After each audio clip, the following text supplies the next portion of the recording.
ఉదయకాల సమయంలో దేవుడు నాకు అనుగ్రహించిన ఈ ధన్యతను బట్టి స్తుతిస్తూ దేవుడు మనలను రెండో వారంలోకి ప్రవేశపెట్టి తన కృప చేత మనల్ని అందరినీ బలపరిచి భద్రపరిచి క్షేమాన్ని అనుగ్రహించి తన సన్నిధిలో నిలబెట్టిన మన దేవునికి ఒక్కసారి చేతులెత్తి స్తుతులు చెల్లిద్దాం.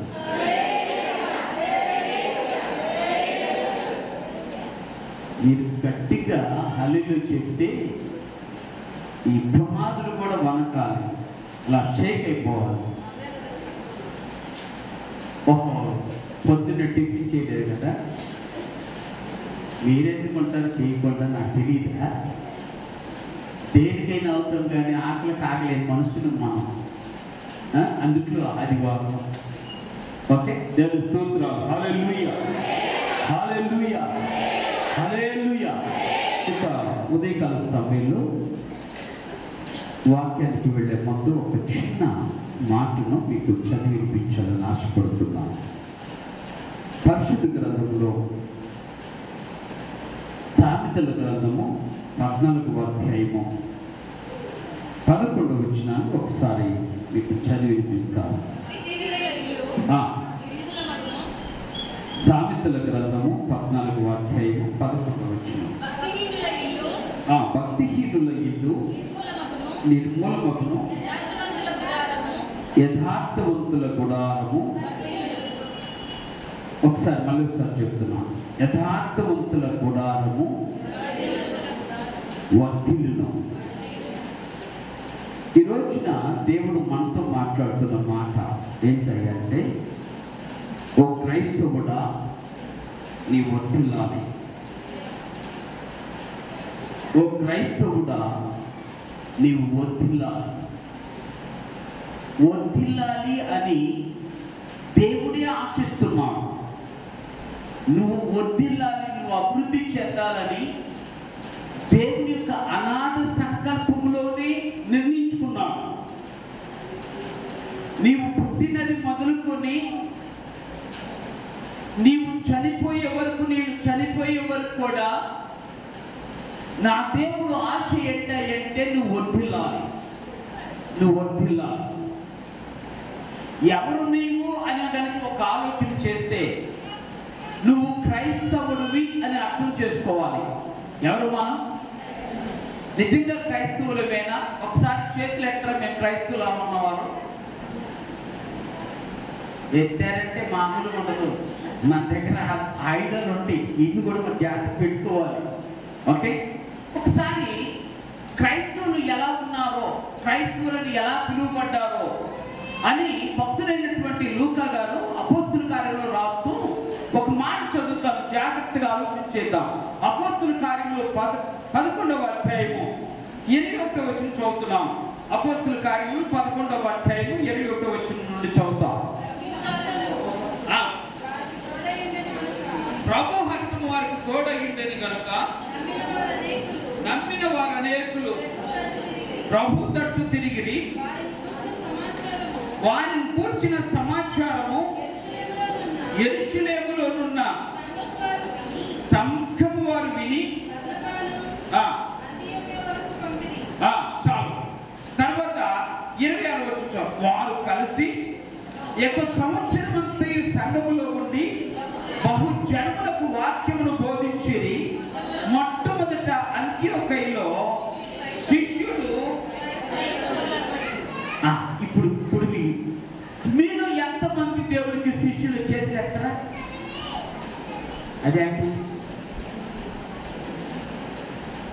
క్రైస్తవులు అనగానే చేతులు ఎత్తారు, టపాలు వేసినాయి ఇక్కడ ఉన్న చేతులన్నీ కూడా.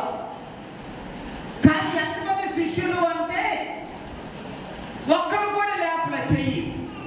కానీ బైబిల్లో చెప్పిన మాట ఏంటంటే, నేను జాగ్రత్తగా మీరు ఆలోచించాలి. మొదటిది దేవుడు చెప్పినటువంటి మాట, క్రైస్తవులుగా మార్చబడటానికి దేవుని యొక్క ఆలోచన ఏంటంటే, మొట్టమొదటి ఏంటంటే యేసు ప్రభుని హృదయపూర్వకంగా నమ్మిన వారు. ఎవరు వాళ్ళు? అయితే ఈ జాబితాలో నేనున్న వారు చేతులు ఎత్తే హల్లెలూయా చెప్పరా? ఎవరు మీరు? యేసు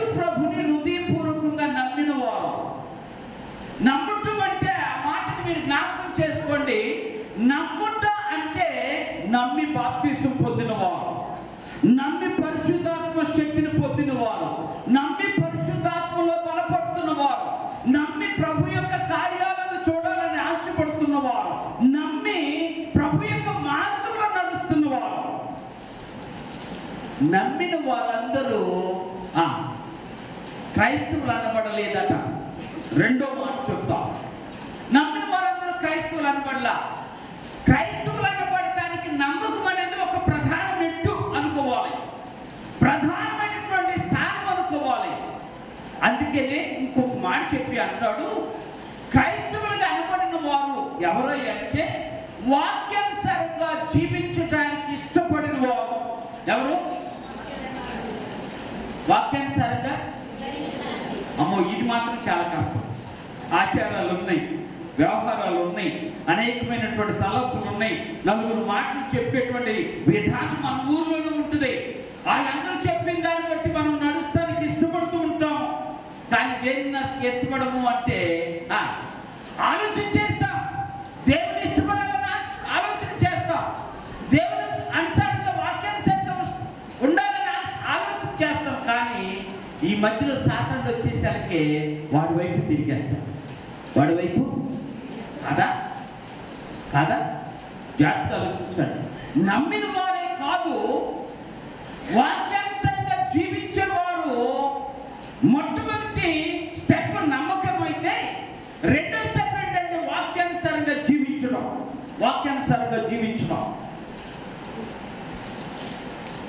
మూడో స్టెప్ అంటాడు, వాక్యానుసారంగా జీవించిన వారు, నమ్మిన వారు, వాక్యానుసారంగా జీవించిన వారు యేసుక్రీస్తుకి శిష్యులుగా ఉన్నారట.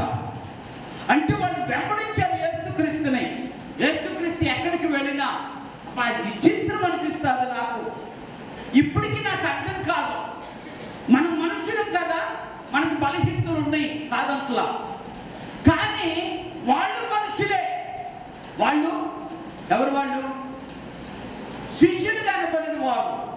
ఏంటి అని అంటారేమో, వాళ్ళకి మనకి తేడా ఏంటంటే వాళ్ళు దేవుని కొరకు సమస్తాన్ని విడిచిపెట్టారు, వాళ్ళ వృత్తిని విడిచిపెట్టారు. చేపలు పట్టుకునే వాళ్ళు కదండి, వాళ్ళ జీవనాన్ని విడిచిపెట్టారు.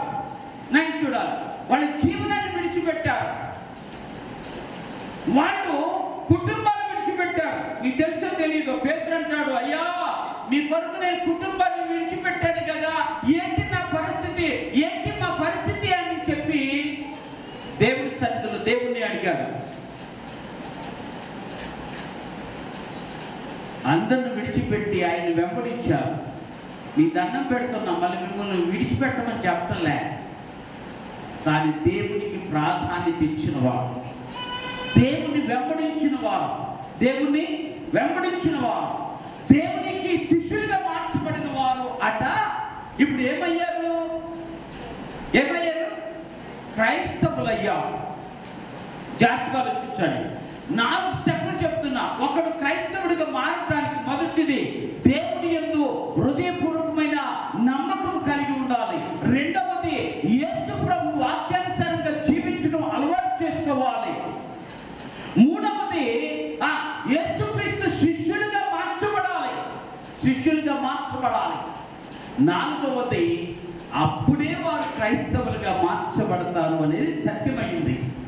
ఇప్పుడు చెప్పండి, మీలో ఎంతమంది క్రైస్తవులు? ఒట్టి తల ఎత్తి కదా.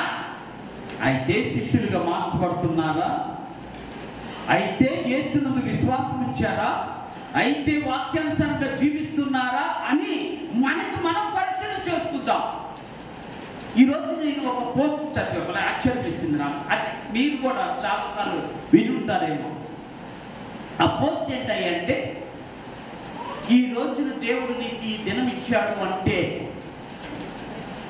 ఓకే, ఈ దినం ఇచ్చాడు అంటే నీ గొప్పతనం కాదు, కానీ నీ తప్పును తెలుసుకొని సరిదిద్దుకుంటావని అన్నాడు. ఏంటంట? నీ తప్పును తెలుసుకొని, God has given a day, a new day for your life, because that you know the truth and correct yourself according to the truth. సత్యం ఎరిగిన వాడుగా, సత్యమును అనుసరించేవాడుగా, సత్యం వల్ల సరిదిద్దుకునేవాడుగా నీవు ఉంటావని దేవుడు ఈ దినాన్ని నీకు ఇచ్చాడు. మనం ఎంత ధన్యులం. ఈ దినం లేక సరిదిద్దుకు లేక ఎంతమంది నశించిపోయారంటే, ఈ దినము లేక చూడక ఎంతమంది రోగులుగా బాధపడుతూ ఆ హాస్పిటల్లో పడుతున్నారు చూడండి. ఈ రోజున నీకు నాకు దేవుడు ఈ గొప్ప అవకాశం కల్పించాడు అంటే, నీకు నాకు దేవుడుకున్న ఆలోచన రెండు ఒకటి అవ్వాలని, ఆయన నామంలో ఒకటి అవ్వాలని ఇప్పుడు చెప్తున్నా. అందుకని దేవుడు ఈ యొక్క క్రైస్తవులందరినీ వారి దేవుడు చెప్తున్నటువంటి మాట ఏంటంటే, వారిని యథార్థవంతులుగా తీర్చిదిద్దాడు, వారి నీతిమంతులుగా తీర్చిదిద్దాడు, వారు దేవుని బిడ్డలుగా తీర్చిదిద్దాడు, దేవుని యొక్క రాజ్యములకు వారసులుగా తీర్చిదిద్దాడు, దేవుని యొక్క రాజ్యములకు హక్కుదారుగా దేవుడు నిన్ను నన్ను తీర్చిదిద్దాడు. అందుకని అంటాడు భక్తుడైనటువంటి సొలొమోను గారు చెబుతూ అంటాడు, ఇంకొక మాట కూడా మీకు చదివి వినిపిస్తాను. సామెతల గ్రంథం 28వ అధ్యాయము 25 వచనం చదువుతున్నాం, జాగ్రత్తగా ఆలోచించేద్దాం. సామెతల గ్రంథము 28వ అధ్యాయము, యెహోవా యందు నమ్మిక ఇచ్చువాడు వర్ధిల్లును. దేవుని స్తోత్రాలు. మొదటిది యథార్థవంతులు వర్ధిల్లుతారు, రెండవది యెహోవా యందు నమ్మిక ఇచ్చిన వారు వర్ధిల్లుతారు, మూడవ యోహాను 1వ అధ్యాయంలో 2వ వచనంలో చెప్తా అంటాడు. ఆ వచనాన్ని కూడా మీకు చదివి వినిపిస్తా. యోహాను రాసినటువంటి 3వ పత్రిక,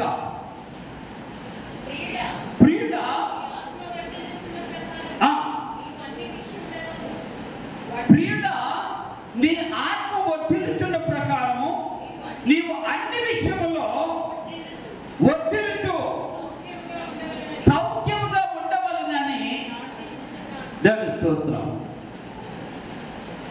జాగ్రత్తగా ఆలోచించాలి. భక్తుడైనటువంటి యోహాను గారు సేవకుడిగా ఉంటూ తన యొక్క మందిరంలో ఉన్న ఒక వ్యక్తికి, ఒక పెద్దకి, వయసులో ఉన్న ఒక పెద్దకి చెప్తున్నాడు, గాయని అతనికి చెప్తున్నాడు, అయ్యా నీవు ఆత్మ విషయంలో వర్ధిల్లావు. చాలా సంతోషం. ఏ విషయంలో? ఆత్మ విషయంలో వర్ధిల్లావు. కానీ నా ఆశ ఏంటో, నా ప్రార్థన ఏంటో తెలుసా అని చెప్తూ, నీవు అన్ని విషయములలో వర్ధిల్లాలని కోరుతున్నాను, ప్రార్థించుతున్నాను అన్నాను. ఎన్ని విషయాలు?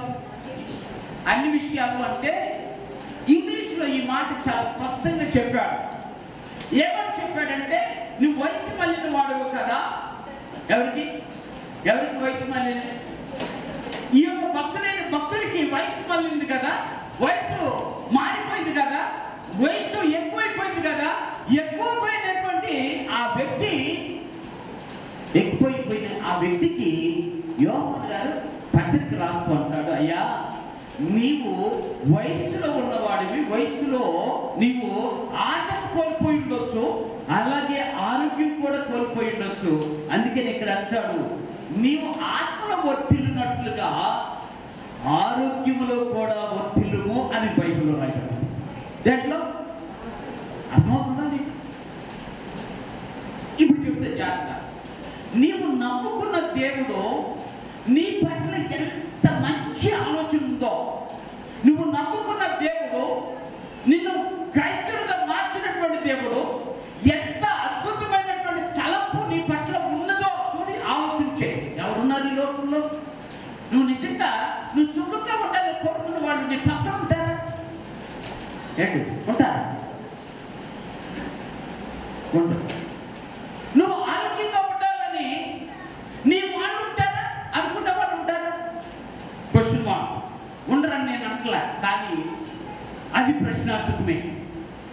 నీవు ఆరోగ్యాన్ని కోరుకోరు, నీవు సుఖాన్ని కోరుకోరు, నీవు ఆనందంగా జీవించడం కోరుకోరు, నువ్వు వృద్ధి చెందడం కోరుకోరు.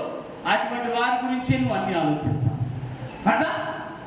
వాళ్ళు ఏం కోరుకోరు, నీ క్షేమాన్ని కోరుకోరు, కానీ వాళ్ళు చెప్పింది నువ్వు వింటావు, కానీ దేవుడు చెప్పింది మాత్రం నువ్వు వినవు.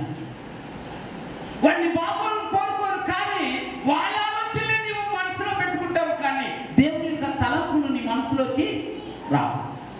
ఎలా వర్ధిల్లుతావు? ఎలా అభివృద్ధి చెందుతావు? ఒకసారి ఆలోచించండి. దేవుడు మాట్లాడుతున్న మాట చాలా స్పష్టంగా మాట్లాడుతున్న మాట ఏంటంటే, నీవు సౌఖ్యముగా అన్ని విషయాలు వర్ధిల్లాలు అని నేను నీ గురించి ప్రార్థన చేస్తున్నాను. ఇది కోరుకోండి. ఆపించుకున్నాను. ఏమని కోరుకోవాలి అంటే, నీ పక్కన ఉన్నవారు, నీ ఎదుట ఉన్నవారు, నీ ఎడమ ప్రక్కన ఉన్నవారు, నీ వెనుకున్నవారు ఎప్పుడు కూడా అయ్యా వారు సౌఖ్యంగా ఉండాలని నేను కోరుకుంటున్నాను అని చెప్పి నువ్వు ఎప్పుడు వారి వరకు ప్రార్థన చేయాలి. ఎందుకో తెలుసా? అది నీకు సౌఖ్యాన్ని ఇస్తుంది, అది నీకు ఆనందాన్ని ఇస్తుంది, అది నీకు ఆశీర్వాదాన్ని ఇస్తుంది, అది నీకు సుఖాన్ని ఇస్తుంది, అది నీకు ఆరోగ్యాన్ని ఇస్తుంది, అది నీకు.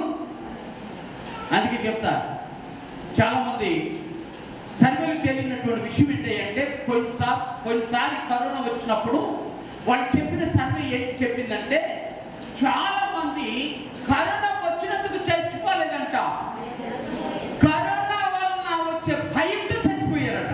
ఏంటి? వామ్మో మాకు కూడా వచ్చిందా, అయితే నా పని అయిపోయింది అని చనిపోయింది. ఈరోజు కూడా అదే.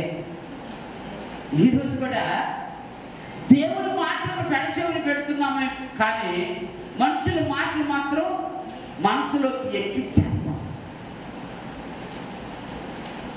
దానివల్ల ఏ ప్రయోజనం లేదు. నువ్వు నమ్మినా నమ్మకపోయినా మనుషుల మాటల వలన ప్రయోజనం లేదు. దేవుని మాటల వలన నీ జీవితం సౌఖ్యంగా ఉంటుంది, నువ్వు ఆరోగ్యంగా ఉంటావు, నువ్వు ఆనందంగా ఉంటావు, నువ్వు తప్పనిసరిగా దేవుని చేత వర్ధిల్లుతావు. దేవుడు చెప్తున్న మాట. అందుకని ఉదయకాల సమయంలో క్రైస్తవుడుగా నువ్వు ఉంటే, క్రైస్తవుడు అంటే యథార్థవంతుడని, క్రైస్తవుడు అంటేనే నీతిమంతుడని, క్రైస్తవుడు అంటేనే దేవుణ్ణి వెంబడించే శిష్యుడు అని జ్ఞాపకం చేసుకొని, నా దేవుడు ఈరోజు నాతో మాట్లాడిన మాట ఏంటయ్యా అంటే, నేను వర్ధిల్లాలి, నేను వర్ధిల్లాలి. ఈ ఆలోచన నీలో ఉన్నాను. ఈ ఆలోచన అవును ప్రభువా నేను వర్ధిల్లాలి. ఇప్పుడు దేవుడు మాట్లాడుతున్న మాట, దేవుడు నిన్ను వర్ధిల్లింప చేయాలని కృత నిశ్చయతతో ఉన్నాడు. ఆమె చెప్పాను. బలమైన ఆలోచనతో ఉన్నాడు, బలమైన తలంపు నీ పట్ల ఉంది. ఆయనకి ఏంటి అంటే, నీవు అన్ని విషయాల్లో వర్ధిల్లాలి. ఆ మాట చాలా పవర్ఫుల్ వర్డ్ అన్నమాట. వర్ధిల్లటం అంటే ఆ మాట పవర్ఫుల్ అని ఎందుకు చెప్తున్నా అంటే, ఎక్కడ కూడా నువ్వు దిగజారిపోవాలని కోరుకోదు. అలాగా అన్ని విషయాలు నువ్వు వర్ధిల్లాలని కోరుకున్నవాడు నీవు నమ్ముకున్న నిజ దేవుడు యేసయ్య. ఈ రోజు మనం వర్ధిల్లుదామా? నేను వర్ధిల్లాలని వారు ఒకసారి చేతులు ఎత్తి హల్లేలూయా చెప్తాను. నేను వర్ధిల్లాలి, దేవుడు నన్ను వర్ధిల్లింప చేయును గాక, దేవుడు అన్ని విషయాలు నన్ను వర్ధిల్లింప చేయును గాక, దేవుడు నన్ను సుఖ శాంతులతో వర్ధిల్లింప చేయును గాక, నా పక్కన వారందరినీ వర్ధిల్లింప చేయును గాక, నాకున్న వారందరినీ కూడా, నా కన్న వారిని కూడా దేవుడు వర్ధిల్లింప చేయును గాక అని చెప్పి భక్తులు శాంతిస్తూ ఒక మాట చెప్తాడు. అది మీకు ఒక వచనాన్ని కూడా మీకు చదివి వినిపిస్తాను. ఎలాగ వర్ధిల్లాలి అంటే, వర్ధిల్లటం అంటే ఈ యొక్క జీవిత విధానంలో ఉన్నటువంటి కొన్ని రహస్యాలు కూడా మనం జ్ఞాపకం చేసుకొని దేవుని సన్నిధిలో ఈ యొక్క వాక్యాన్ని ధ్యానం చేసుకొని ముగించుకుందాం.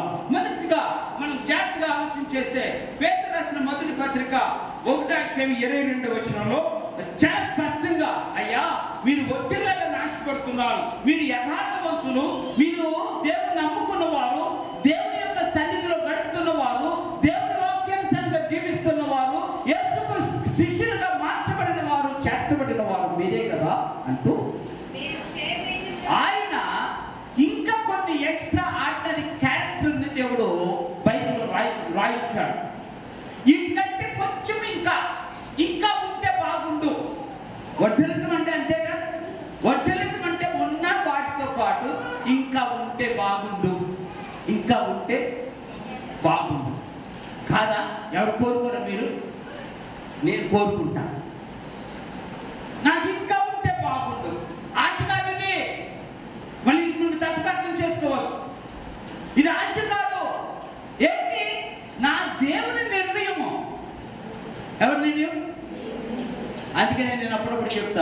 దేవుడు డోర్స్ తెరిచాడంటే ఎవడు లేడు. ఆమె చెబుతాం. దేవుడు ఆత్మ సంబంధంగా నీకు ఇవ్వాల్సిన ఆశీర్వాదానికి సంబంధించినటువంటి ఆ యొక్క ద్వారాలు తెరిచాడు అంటే ఎవడో వాటిని ఆపలేడు, ఎవడు దొంగిలించలేడు, ఎవడు కూడా దొంగిలించలేడు. అందుకని భక్తుడు పేతురు గారు చెబుతూ ఇలాగే ఇంకా మనము కొంచెం ఆలోచన చేసుకుంటే దేవుని యొక్క ఆలోచన మన పట్ల ఎలా ఉందో అని చెప్తూ ఆయన అంటాడు. ఒకసారి వచ్చిన చదువుతున్నాను.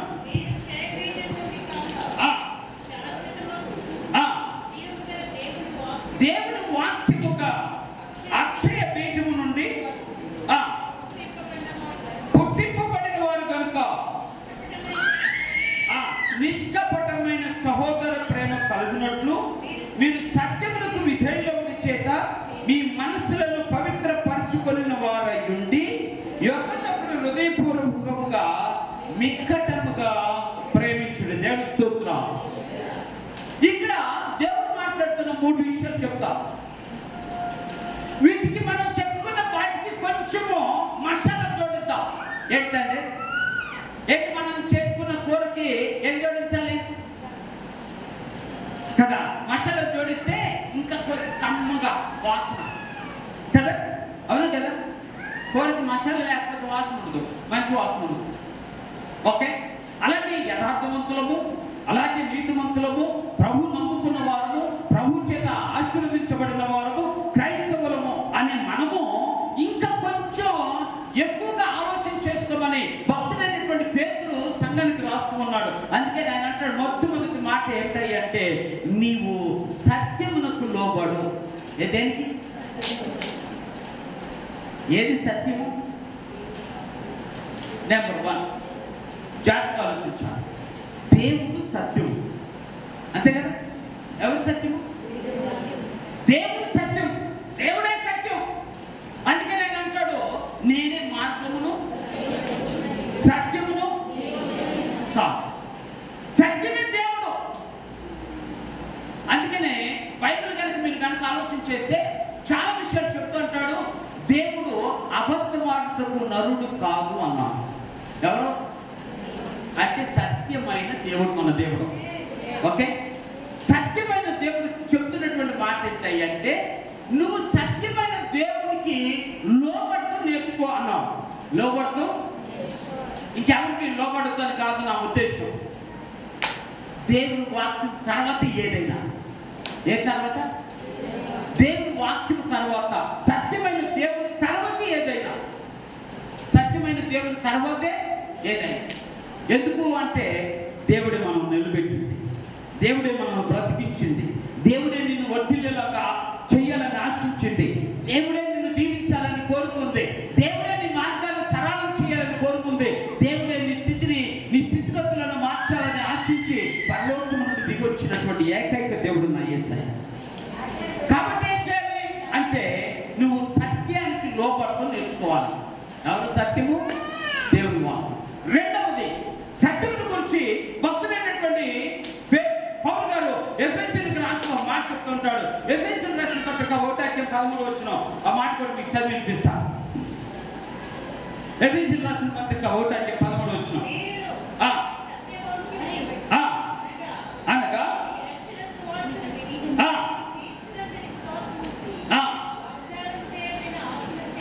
ముద్రించబడింది అన్నాడు. రెండవది, ఇప్పుడు ఒకవేళ ఎవరైనా మీకు లాజిక్ అడిగితే యేసుక్రీస్తు ఎక్కడున్నాడయ్యా అంటారు. సత్యమైన దేవుడు ఎక్కడున్నాడు? ఎక్కడున్నాడు? హృదయంలో ఉన్నాడు. Okay, very good. ఇంకెక్కడున్నాడు? పరలోకంలో ఉన్నాడు. Very good. ఓకే, ఇంకెక్కడున్నాడు? ఇక్కడున్నాడు కదా. కానీ నేనేమంటాను తెలుసా? వాక్యంలో ఉన్నాడు. తెలుస్తుంది. ఇదేంటి? సత్య దేవుని సత్యవాక్యము, నీతిగల దేవుణ్ణి నిజమైన వాక్యము, నీ జీవితాన్ని నా జీవితాన్ని మార్చగలిగిన మహత్తరమైన వాక్యము. ఏ వాక్యం? ఇప్పుడు చెబుతా జాగ్రత్తగా. ఎంతోమంది ఈవెన్ మీకు భక్త్ సింగ్ గారి గురించి చెప్పారు. అంతకుముందు సాధు సుందర్ సింగ్ గారి గురించి చెప్పారు. వీళ్ళిద్దరు చేసినటువంటి ఒక భయంకరమైన పాపము అనుకుంటే ఏంటంటే వీళ్ళిద్దరూ కూడా ఈ బైబిల్ని చింపేశారు. ఈ బైబిల్ని చింపేశారు. సాధు సుందర్ సింగ్ అయితే ఈ బైబిల్ని చింపక ముందు కాళ్ళతో తొక్కి దాన్ని చింపి అవకాశం పడేసేసాడు. కానీ దేవుడు వారి జీవితాన్ని మార్చాడు. దేవుడు వారి జీవితాన్ని మార్చాడు. దేని ద్వారా అంటే వాక్యం ద్వారా.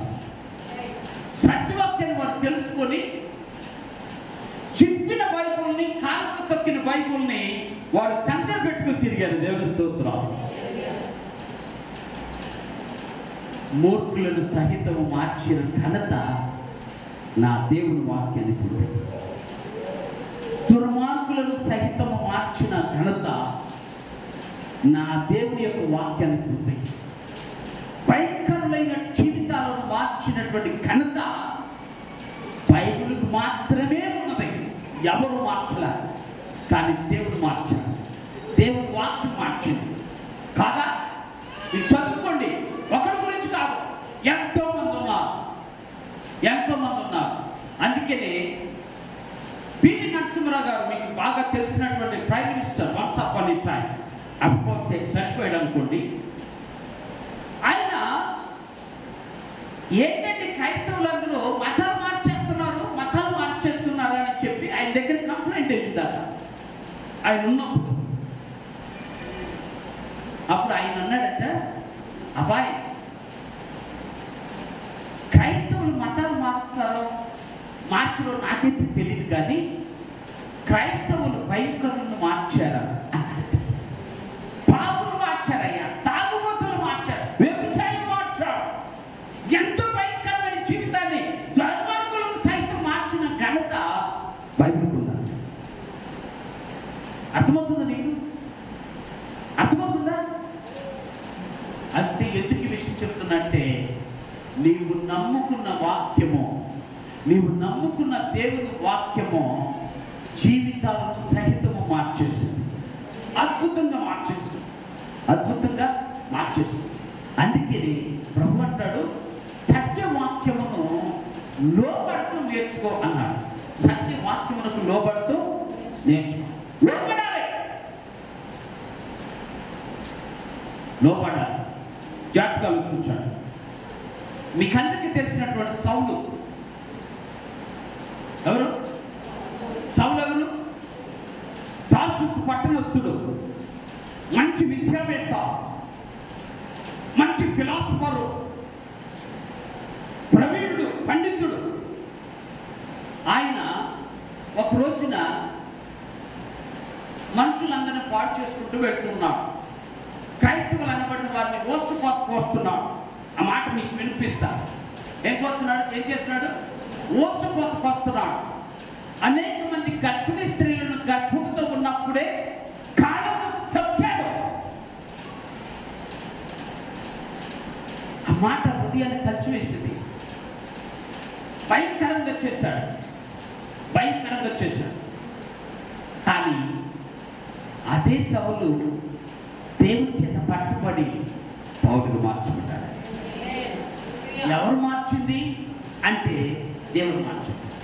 దేవుడు ఒక చిన్న సజెషన్ ఇస్తాడు ఆయనకి. ఎవరయ్యా నువ్వు అని చెప్పని దేవుణ్ణి అడుగుతుంటే, నీవు హింసిస్తున్న యేసును అన్నాడు అంటూ, ఓయ్ పౌలు, మునుకోళ్ళకి ఎదురుతంట అసాధ్యము అన్నాడు. దేవుని స్తోత్రం. అర్థమవుతుందా? దేనికి? ఒక రాయిని దాని మీద ముళ్ళుంటే కాళ్ళతో తంటావా? తంతే ఎవరు నష్టపోతారు? తల్లినోడే నష్టపోతాడు, మనం కాదు. అర్థమైందా? ఎవరు నష్టపోతారు? తల్లినోడే నష్టపోతాడు. ఓకే, అర్థమవుతుందా? చంద్రికలతో కొట్టుకుంటే ఎవరికి నష్టం? దేవునితో పెట్టుకుంటే అది నష్టం నీకే. అర్థమైంది మీకు? ఎవరితో పెట్టుకుంటే? దేవుని వాక్యానికి లోబడితే నష్టాన్ని కూడా పూడ్చి లాభంలోకి నడిపించగలిగిన దేవుడు. దేవుని స్తోత్రాలు. దేనిలోకి? అదే చెప్తున్నాడు ఆయన, నన్ను నమ్ముకున్న వారిని నేను వర్ధిల్లింప చేశాను, నా వాక్యానుసారంగా జీవించిన వారిని అన్ని విషయాల్లో వృద్ధి పొందాలని కోరుకున్నవాడు అన్నాడు. అందుకనే క్రైస్తవులమైన మనము, దేవుని బిడ్డలమైన మనము సత్యమునకు లోపడుతూ నేర్చుకోవాలి. పేతురు అదే చెప్తున్నాడు, అయ్యా మీరు సత్యానికి లోపడండి. సత్యం అంటే ఎవరు? దేవుడు. సత్యం అంటే ఎవరు అంటే దేవుడు వాక్యం. వాక్యానికి లోపడాలి. ఈ సత్యమే ఇంకొక మాటలో చెప్పాలంటే సువార్తకు లోబడుడి అని. దేనికి లోబడ? సువార్త సత్యమైంది.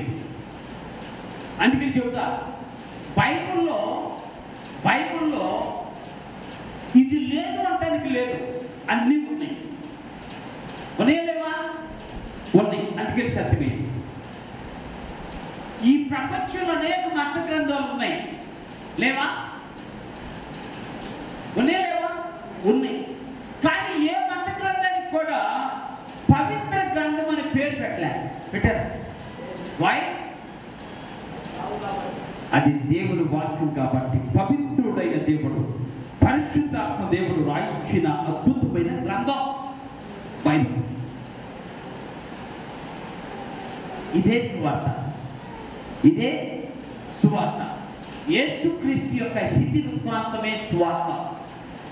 యేసుక్రీస్తు యొక్క చరిత్రయే సువార్త. యేసుక్రీస్తు యొక్క జనన మరణ పునరుత్థానములే సువార్త. ఇప్పుడు దేన్ని నమ్ముతున్నాము అంటే దానికి లోపడుతున్నావు. నమ్మినటువంటి నీ దేవునికి నీవు లోపడుతున్నావు. అదే దేవుడు చెప్తున్నాడు, నువ్వు లోబడ్డావా నువ్వు వర్ధిల్లుతావు. ఆమె చెప్తావు. నువ్వు లోబడ్డావా నువ్వు వర్ధిల్లుతావు. నువ్వు లోబడ్డావా సౌఖ్యముగా జీవిస్తావు. నువ్వు లోబడ్డావుగా నువ్వు ఆరోగ్యముగా ఉండగలుగుతావు. నువ్వు లోబడ్డావా దేవుని మహిమను చూడగలుగుతావు. లోబడకపోతే నష్టపోతావు. నువ్వు నష్టపోకూడదని నా దేవుడు ఆశతో చెప్తున్నటువంటి మాట. అయ్యా నువ్వు వర్ధిల్లాలి, అమ్మా నువ్వు వర్ధిల్లాలి. నువ్వు వర్ధిల్లితేనే నాకు ఆనందము. నువ్వు వర్ధిల్లితేనే నాకు ఆనందం. రెండో మాట చెప్తే ఇక్కడ అంటాడు, ఇంకొక మాట వచ్చారు వినిపిస్తాను. అదే వచ్చిన చదువుతున్నాను జాగ్రత్తగా.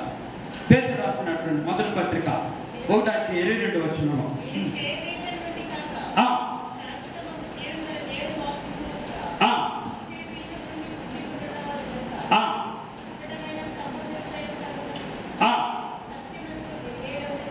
సత్యములకు విధేయులకు చేత మీ మనస్సులను ఇప్పుడు చాలు.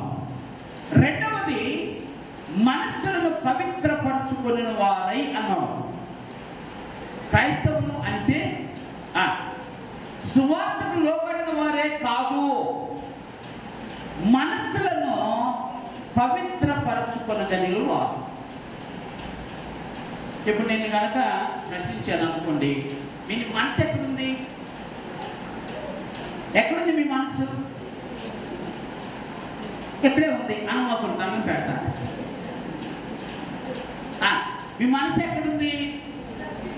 నేను చెప్పనా? మీ కోరిక ఎక్కడుందో, కొండల మీద ఉంటే కొండల మీద, బండల మీద ఉంటే బండల మీద, వాకుల్లో ఉంటే వాకులు, వంకల్లో ఉంటే వంకల్లో, టింకర్లో ఉంటే టింకర్లో, ఎక్కడుంటే అక్కడే ఏముంటుంది అంటే. అందుకని పెద్దోళ్ళు చెప్పిన సాధ్యత చెప్పనా? మనిషి ఇక్కడే ఉన్నాను కానీ మనసు ఎక్కడో ఉంది. ఎక్కడుంది?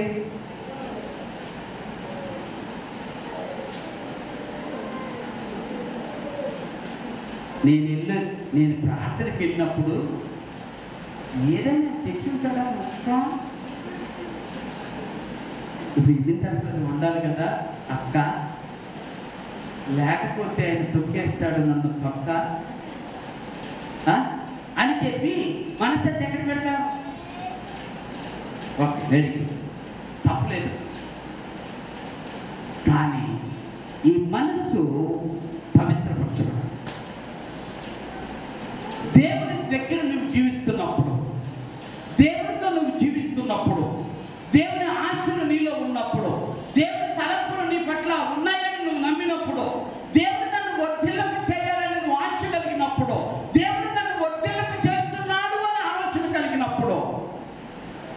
నువ్వు చేయవలసిన రెండో పని ఏంటంటే నీ మనస్సును పవిత్రపరచుకోవాలి. ఆలోచనలు వస్తాయి, అందుకే చెప్తా. ఏం చెప్తానంటే ఒక భక్తుడు చెప్పిన మాట చెప్తా, సైకాలజిస్ట్ చెప్పిన మాట. ఈ ప్రపంచంలో ఎంత గొప్పవాడైనా, ఎంత ఘనుడైనా, ఎంత హోదా కలిగిన వాడైనా, ఓకే, ఎంత హోదా కలిగిన వాడైనా మన తల మీద ఎగిరే పక్షిని ఎవడూ ఆపలేడు. ఆపుతారా? అంటే వెళ్ళిపోతూ ఉంటాయి కదా. కానీ ఆ పక్షి ఈ తల మీద కూడు పెట్టుకోకుండా ఆపగలుగుతాడా? మనిషి ఆపగలుగుతాడు.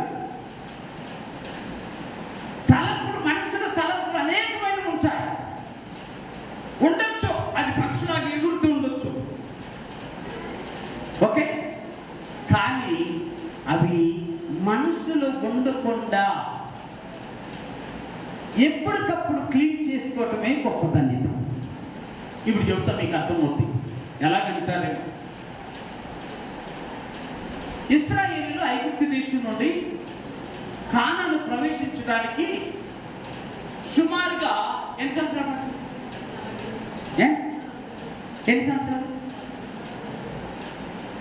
40 సంవత్సరాలు పడుతుంది. జాగ్రత్తగా, ఎంత అద్భుతమైన దేవుడు నువ్వు నమ్ముకున్న దేవుడి విషయం చెప్తున్నా. ఈ 40 సంవత్సరాలు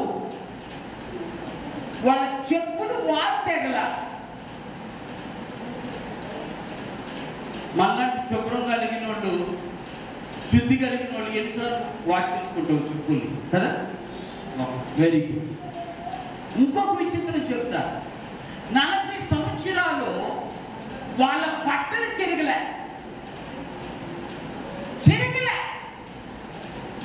ఉతుక్కోట్లేదు అనుకుంటున్నారా? ప్రతి శనివారం ఉతుక్కునేవాళ్ళు, ప్రతి విశ్రాంతి దినమున ఉతుక్కునేవాళ్ళు. దానికి ముందు రోజు విశ్రాంతి దినమున బట్టలు వేసుకొని దేవుడి మందిరానికి వెళ్ళేవాళ్ళు. వాళ్ళ మందిరం మనకిలా కాదు. వాళ్ళ మందిరం ఏంటో చెప్పనా? అరణ్యం. వాళ్ళ మందిరం ఏంటో చెప్పనా? ఒక అగాధ లోయ. వాళ్ళ మందిరం ఏంటో చెప్పనా? వాళ్ళు నిలిచిన స్థలము. అయినా కూడా బతికినా 40 సంవత్సరాలు మాటలు కాదండి బాబు. నాకు ఇప్పటికీ ఆశ్చర్యమే. 40 సంవత్సరాలు. ఎందుకో తెలుసా? అరణ్యంలో బట్టలు కొనుక్కోవడానికి షాపులు లేవు. అర్థమైంది మీకు? బట్టలు కొనుక్కోవడానికి ఏం లేవు, కుట్టించుకోవడానికి టైలర్ లేడు, కుట్టించుకోవడానికి టైలర్ లేడు. మన బట్టలు ఎందుకు చిరిగిపోతుంది చెప్పరా? సంవత్సరానికి 2 జతల బట్టలు వస్తాయి మనకి, రావా? ఒకటి పుట్టినరోజు, రెండోది పండుగ రోజు. అదే పండుగ 3 పండుగలు అయితే 3 చీరలు. అయినా మన బట్టలు చిరిగిపోతుంది. కారణం చెప్పరా? కారణం ఏంటంటే మనం వాడే డిటర్జెంట్ సోపు తెల్ల కొడుతుంది, రుద్ది రుద్ది రుద్ది తెల్ల చేసి చివరికి చిక్కేస్తుంది కదా. సోపు లేవన్నది. I want to tell you that there is no soap for them. వాళ్ళకి సోపు లేదు.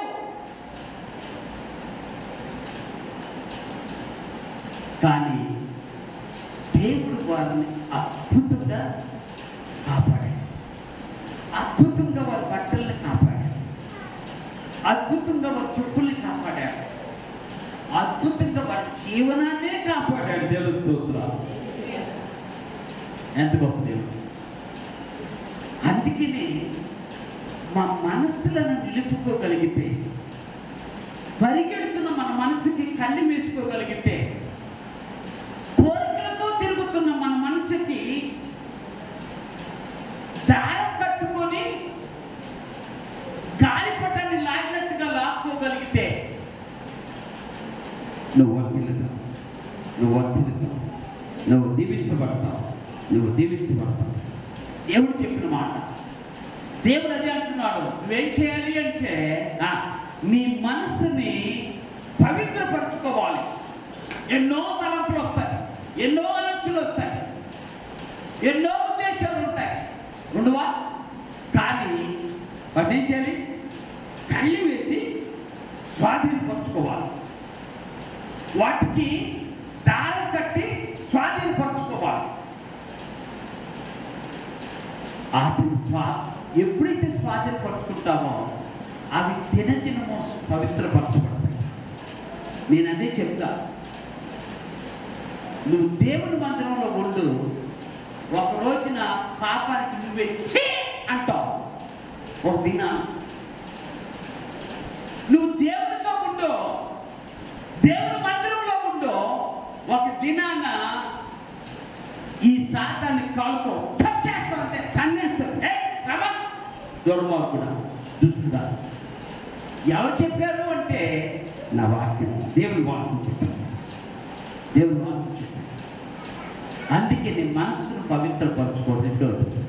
మూడవది దేవుడు చెప్తూ అంటాడు, ఇంకొక మాట కూడా చెప్తాను, జాగ్రత్తగా ఆలోచించేద్దాం.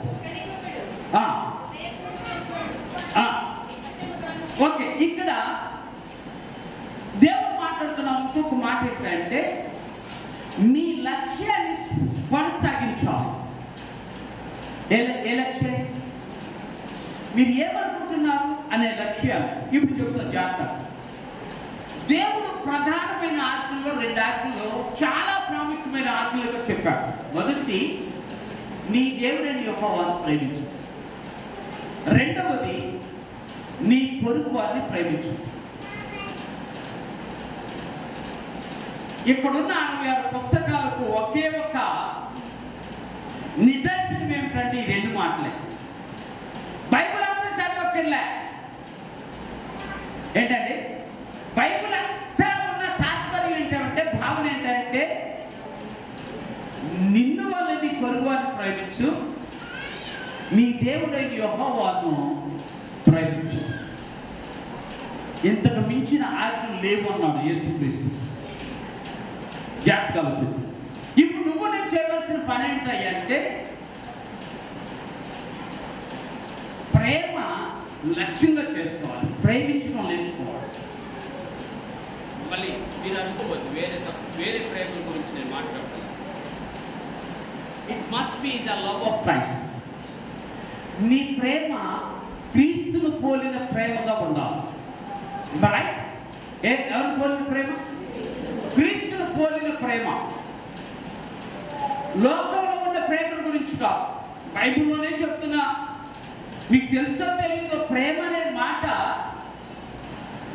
4 రకాలుగా చిత్రీకరించబడింది బైబిల్లోని ప్రేమ. ఒకటి సహోదర ప్రేమ, దేవుని ప్రేమతో సరైనది కాదు. రెండవది భార్యాభర్తల మధ్య ఉన్న ప్రేమ, ఇట్స్ ఎ సెక్సువల్ లవ్ అంటాం. అది కూడా సరైనది కాదు, అది కూడా సరైనది కాదు. ఎందుకో తెలుసా? ఈరోజు నువ్వు అందంగా ఉంటే ప్రేమిస్తానంటాడు మొగుడు. జోక్ రియల్ చూస్తున్నాం. ఒకవేళ నువ్వు అందంగా ఉంటే అన్ని తెచ్చి పెడితే ప్రేమిస్తాను అనొచ్చు భార్య, కాదా? ఓకే, అవి ఒప్పుకొని నిజం అదే, అంతే కదా. ఒప్పుకోకపోయినా మనం అందరం ఎన్ని మాటలు చెప్తామో తెలుసా? అయిపోయారు అందము, మోసకరం, సౌందర్యం, వ్యర్థం, అస్సలు కొట్టిదే మీరంతా. అందం లేకపోతే అమ్మాయిని పెళ్లి చేసుకుంటాడా? కొడుక్కి సస్తి చేసుకున్నాను అంటే వాళ్ళు అంతే. తప్పలేదు అంటే నీ కోరిక లాంటిది, దాని గురించి నేను తప్పట్లే. ఓకే, సరే కదా. అమ్మ అందరూ ఏముందిలే, మంచోడు, బాగున్నాడు, చక్కకున్నాడు, అంటే చూడటానికి చక్కగానే ఉన్నాడు, ఆస్తి ఉంది, నిన్ను చక్కగా పువ్వులో పెట్టుకుని పూజిస్తాడు అని చెప్తే, ఏంటమ్మా పాస్టర్ గారు లాగెళ్తలా ముక్కుంటే ఆడుకుంటున్నావు కాదా? కాదా? ఓకే, మంచిదేనే కాదంటలా. కానీ ఆ అందం ఏదో ఒక రోజున మోసం చేయదని గ్యారంటీ ఉంటే ధన్యుడు నువ్వు. ఆ అందము నీకున్నా, నీ భర్తకున్నా, లేకపోతే నీ బిడ్డలకున్నా, నీ బిడ్డలకు లేకపోయినా, నువ్వు ఆశించినటువంటి ఆ అందం గురించిన ఆలోచన నీకు కలిగినప్పుడు అది మోసం చేయదు అని గ్యారంటీ నీకుంటే ధన్యుడు నువ్వు. చేసుకో రాంబాని. మరి హాలీవుడ్ అని అడుగుతూ అంటే మీకు చాలా తెలియగలరు, అందుకే భయపడతా.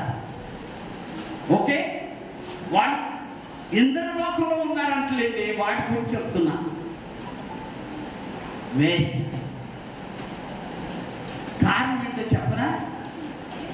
దేవుడు మాట్లాడుతున్న మాట ఏంటంటే, నీవు నేను చేయవలసినటువంటి మూడవ పని ఏంటంటే, దేవుడు సెలవిస్తున్నటువంటి మాట ఏంటంటే, అమ్మా నిజ ప్రేమను, యేసు లాంటి ప్రేమను, యేసయ్య చూపిన లాంటి ప్రేమను చూపించగలిగితే నువ్వు వర్ధిల్లుతావు.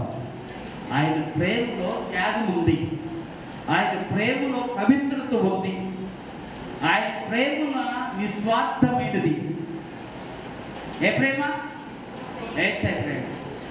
అలాంటి ప్రేమ నీవు నేను కలిగి ఉంటే ధన్యులమో, వర్ధిల్లుతావు. ఆ ప్రేమ ఉందామా? ఆ ప్రేమ నాకు కూడా కావాలయ్యా. నా యేసయ్య ప్రేమ లాంటి ప్రేమ నేను చూపించాలయ్యా. నా యేసయ్య లాంటి మనసు, పవిత్రమైన మనసు నాకు ఉండాలి అయ్యా. నా యేసయ్య లాగా నేను లోబడి జీవించడం నేర్చుకోవాలయ్యా అని నువ్వు అనుకుంటే, నువ్వు ప్రార్థిస్తే ఈ రోజు నుంచి దేవుడు వర్తింపు చేస్తాడు. ఇప్పటి నుంచి, ఇక్కడి నుంచి దేవుడు వర్తింపు చేస్తాడు. ఇక్కడి నుంచే దేవుడు నిన్ను వర్తింపు చేస్తాడు. అతి కృప దేవుడు మనకు దయచేయగాక. ప్రభు సన్నిధిలో చిన్న ప్రార్థన చేసుకుంటాం. ఉదయకాల సమయంలో నీవు వర్తిల్లాలి అని నా దేవుడి యొక్క ఆశ.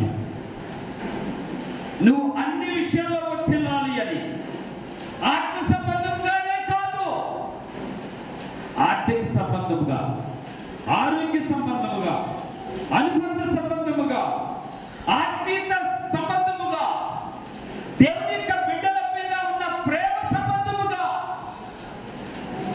నువ్వు వర్తిల్లాలని ఆశపడుతున్న దేవుడు నా యేసయ్య. ఆయన బిడ్డగా ఉన్నావు, ఆయన రక్తంలో కడగబడ్డావు, ఆయన ఆత్మ చేత ముద్రించబడ్డావు. కానీ ఇంకా నువ్వు నేను చేయవలసినవి సత్యములకు లోబడుతూ నేర్చుకోవాలి. మనసు పవిత్రపరచుకోవడం నేర్చుకోవాలి. నిజమైన ప్రేమను చూపించడం నేర్చుకోవాలి. ఇది కనుక జరిగితే నీవు ధన్యుడవు, నీకు మేలు కలుగును. నీ లోకిట నీ భార్య ఫలించు ద్రాక్ష వల్ల వలె ఉండును. నీ భోజనపు బల్ల చుట్టూ నీ పిల్లలు ఒలీవ మొక్కల వలె వెళ్తారు. ఇది దేవుని యొక్క శాసనం, దేవుని యొక్క ఆశీర్వచనం, ఇది దేవుని యొక్క ఉద్దేశము. నేను కూడా అలాగే దీవించబడాలయ్యా అన్నవారు మీ కుటుంబస్థలపై చూపించండి. ప్రభు సన్నిధిలో ప్రార్థన చేద్దాం. నేను కూడా వర్ధిల్లాలి ప్రభువా, నేను కూడా ఒక క్రైస్తవుడిగా ఈ లోకంలో వర్ధిల్లాలని ఆశపడుతున్నానయ్యా. నన్ను కూడా ఆత్మీయంగా, శారీరకంగా, ఆర్థికంగా, ఆరోగ్యపరంగా నన్ను కూడా వర్ధిల్లింప చేయండి అని ప్రభు సన్నిధిలో ప్రార్థన చేద్దాం. పరిశుద్ధుడు వారి తండ్రి, ఈ ఉదయకాల సమయంలో నాతో మాట్లాడిన శ్రేష్టమైన మాటలు బట్టి స్తుతిస్తున్నాను. నువ్వు గొప్ప దేవుడు అని మరొకసారి వాక్యం ద్వారా మాతో మాట్లాడుతూ నిరూపించుకున్న దేవాన్ని స్తోత్రాలు. నీకు సాటి అయిన వారు ఎవరు లేరయ్యా, నీలాంటి వారు ఎవరూ లేరా ఈ లోకంలో. నీవే మా దేవుడవు, మమ్మల్ని దీవించేవాడు, అన్ని విషయాల్లో సౌఖ్యముగా ఉంచగలిగిన వాడు, అన్నిటి యందు ఆశీర్వదించగలిగిన వాడు, ఆరోగ్యవంతును బలపరచగలిగిన దేవుడవు, ఆర్థికంగా మమ్మల్ని స్థిరపరచగలిగిన దేవుడవు. మా తలంపులను, మా మనస్సును పవిత్రపరచండి. నిజమైన ప్రేమ చూపించడానికి తగిన యోగ్యులను మమ్మల్ని చేయండి. నీ కృప దీవులతో మమ్మల్ని బలపరచుమని యేసునామమున ప్రార్థించే వేడుకుంటున్నాను. ఆమేన్. హల్లెలూయా, హల్లెలూయా.